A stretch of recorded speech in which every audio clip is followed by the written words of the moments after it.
Quick update.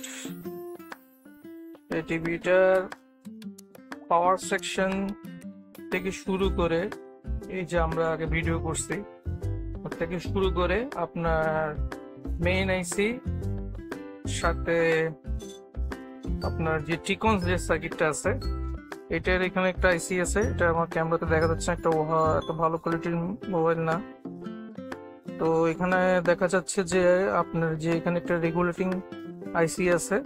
এটা আমি just আমার মাদারবোর্ডের সাথে পাওয়ার দিলাম আর সঙ্গে সঙ্গে পাঁচটা জ্বলে গেল। ওভার ভোল্টেজের কারণে সম্ভবত এটা হয়েছে। এটা আগের যে মাদারবোর্ডটা ছিল এটা হচ্ছে স্মার্ট, দেখতে পারেন।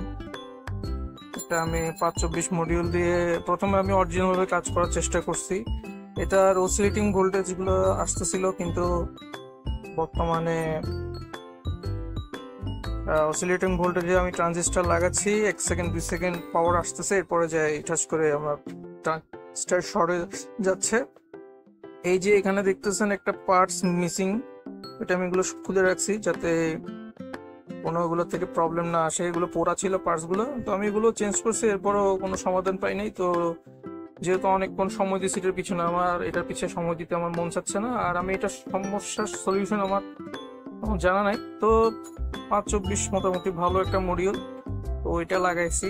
এটা লাগানোর পরে যখন আমি টিভিতে পাওয়ার দিলাম ভোল্টেজ সব ওকে হলো। এবার জাস্ট আমার যে কানেক্টরটা আছে সুইচের কানেক্টরটা লাগাই দেখলাম যে সুইচিং হচ্ছে না। তো আমার থেকে তখনই একটা সন্দেহ লাগলো। এরপর আমি টিভি পুরোপুরি ফিটিং করলাম, ফিটিং না সরি, আমি পুরোপুরি কানেকশন করলাম। সবকিছু কানেকশন করার পরেও আমার সুইচিং হচ্ছে না। তো সুইচিং যেহেতু হচ্ছে না, আমি রিকমেন্ড ভোল্টেজ দেখলাম। এখানে যে 5 ভোল্টটা আছে, এই রেগুলেটর যে 5 ভোল্ট আছে, এটা 5 ভোল্ট জেনারেট করতেছে না। তো আমি বাইপাস করার চেষ্টা করলাম। 5 ভোল্ট দিয়ে আমার একটা সার্কিট আছে, এই যে সার্কিট, এটা দিয়ে ট্রাই করলাম। তো যখনই লাগাচ্ছি আমার যে রেগুলেটরটা আছে এটার সাথে গরম হয়ে যাচ্ছে।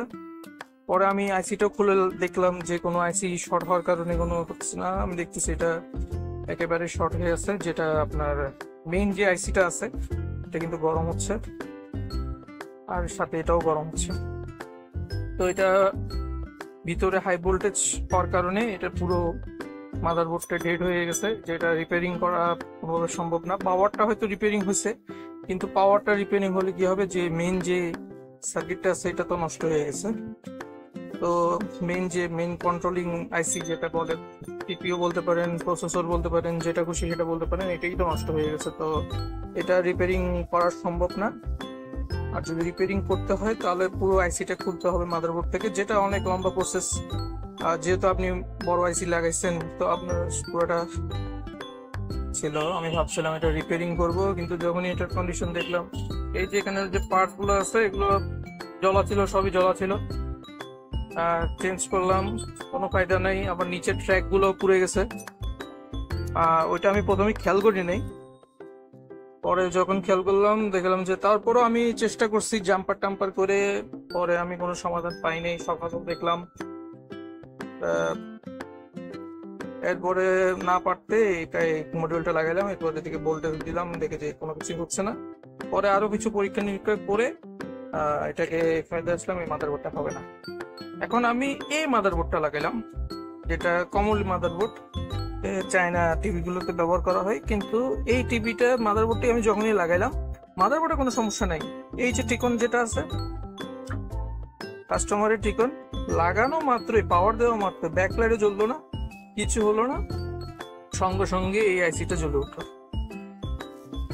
পরে আমি ভাবলাম যে কি 12 ভোল্টটা কোনো এদিক সেদিক হয়ে গেল কিনা। পরে আমি আবার চেক করলাম, দেখি যে না ঠিকই আছে।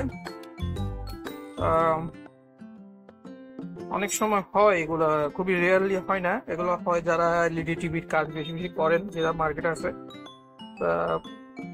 আমার এক ভাই আছে, তার সাথে কথা নিয়ে ডিসকাশন করলাম। সে বললো যে পাওয়ার সেকশনের সমস্যা হলে আপনার এলবিডিএস এর যে টিকন বোর্ডটা আছে এটা অনেক সময় খারাপ হয়েছে। যাই হোক, এরকম সেম সিচুয়েশন আরো একবার পড়ছিলাম। প্রথম প্রথম যখন কাজ শিখতেছিলাম তখন এরকম সিচুয়েশনে পড়ছিলাম। এখন এই টিকনটা লাগাইলাম আর এই মাদারবোর্ডটা লাগাইলাম। এখন টিভি মোটামুটি রানিং হচ্ছে। এখন টিভির পিছনে যে খরচটা হয়েছে, এখনো কাস্টমার কাজ করাবে কিনা এটাও সন্দেহ। যাই হোক, যা হবে দেখা যাবে। এটার সাথে আপডেট আমি দিব। এটা কিন্তু এখন চলে, আমি এটা আপনাকে উঠায় দেখাতে পারতেছি না। এমনি ব্যাকলাইট দেখাই আমি। এই টিভি অন হয়েছে, আমি জাস্ট ব্যাকলাইটটা দেখাবো। টিভি কিন্তু অন আছে, টিভি অন আছে, আমি চেক করছি। ব্যাকলাইটটা অন হবে কিছুক্ষণ পরে। অন হয়েছে, টিভি কিন্তু চালু আছে। এটা ব্রেজারলেস টিভি তো, এই জন্য আমার এটা উল্টা করে ইয়ে করতে আমার থেকে ভয় লাগতেছে, কোনো প্যানেল ভেঙে যেতে পারে। যাক, এরপরে আপডেটটা আমরা দিব কাজ হওয়ার পরে। সময় ও খরচ দুটোই বাঁচান। বাজার 140 বছর এক বোঝে পারফেকশন। এলো মামা লেমন লিকুইড ফেস ওয়াশ,